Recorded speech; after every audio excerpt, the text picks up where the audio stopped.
Friends, BPSC की बात का भरोसा बिल्कुल नहीं कर सकते, खास करके अतुल प्रसाद जी का, जो बीपीएससी के अध्यक्ष है।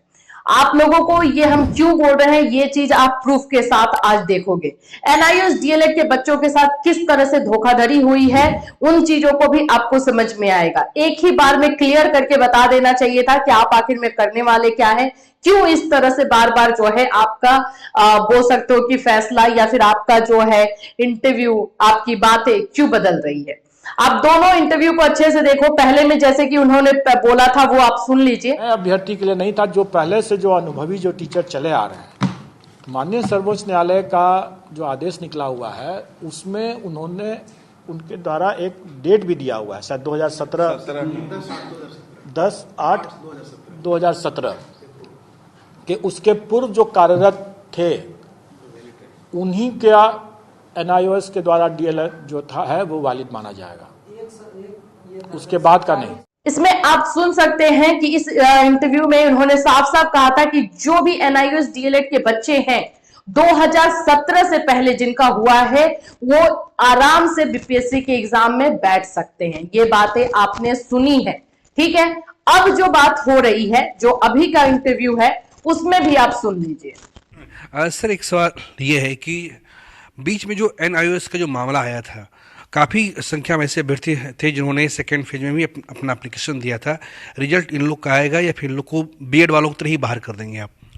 देखिए, इसके संबंध में हम लोगों ने स्पष्ट अपना नोटिस निकाल दिया, जो कल हमारे वेबसाइट पर आ भी चुका है।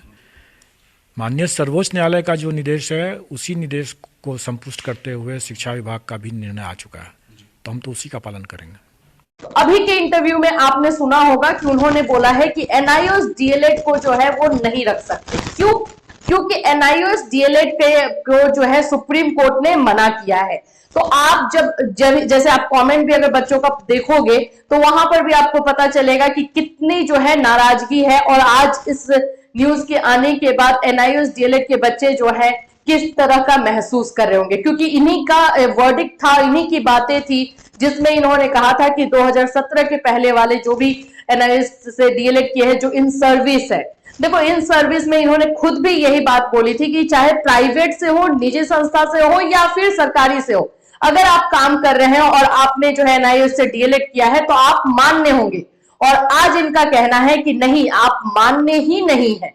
ये दो तरह की बातें जो है की जा रही है इनकी तरफ से, जिसकी वजह से एनआईओएस डीएलएड के बच्चे जो है अपने आप को बोल सकते हो ठगा हुआ महसूस कर रहे हैं। इसमें और भी अगर मैं चीजें बताऊं तो जब आप हर इंटरव्यू में ध्यान से एनआईओएस डीएलएड के बारे में पढ़ोगे या फिर जो भी नोटिस इधर में निकल कर आ रही थी, उसमें भी एक ही बार में नहीं बोल दिया गया था कि भाई हम नहीं लेने वाले हैं। एग्जाम भी लिया गया है उनसे, उनको मेंटल हरास भी किया गया। और धीरे धीरे जैसे पहले एक निकाला गया कि एनआईओएस डीएलएड के कौन कौन से बच्चे जो है रेगुलर यानी 24 महीने वाले हैं, 18 महीने वाले हैं, ये आप मैसेज कर दीजिए। ये मैसेज पहले करवाया गया। फिर उसके बाद ये डर तो था ही बच्चों के मन में कि ये कभी भी जो है अपने बात से पलट सकते हैं, इसमें कोई दो राय नहीं है।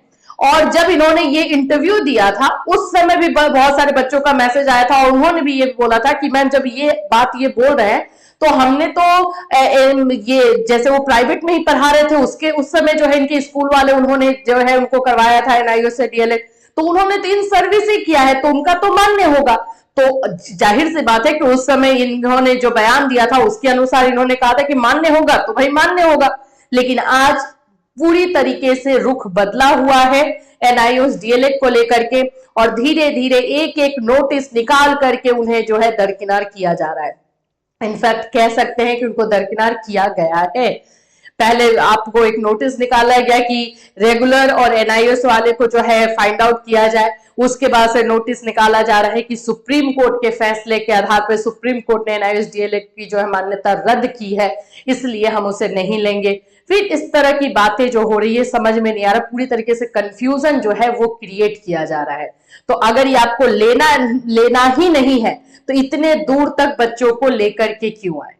यही सारी चीजों के साथ, यही सारे क्वेश्चंस के साथ बच्चे जो है इसमें लगे हुए हैं और उधेड़ बुन में ही है। और मैसेज भी उसी तरह से बच्चे कर रहे हैं कि कोई भी चीजों की क्लैरिटी जो है वो नहीं मिल रही है। इन सर्विस रह करके भी उन्होंने अगर एनआईओएस से डीएलएड किया है तो क्यों वो मान्य नहीं है।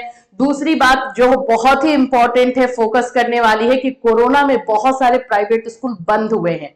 बच्चों ने वहीं से जो है अपना उसी स्कूल में रह करके उन्होंने वहां से एनआईओएस से डीएलएड किया है, तो क्या उनकी मान्यता को आप क्या कहेंगे? इस तरह के क्वेश्चन बच्चों के दिमाग में चल रहे हैं।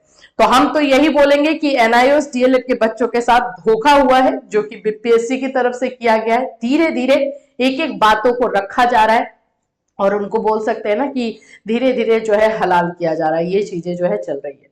इससे रिलेटेड अभी जो है यही चीजें हैं। और कोई अपडेट आएगा डेफिनेटली आपको इसी चैनल के माध्यम से इन्फॉर्म किया जाएगा। Till then take care everyone.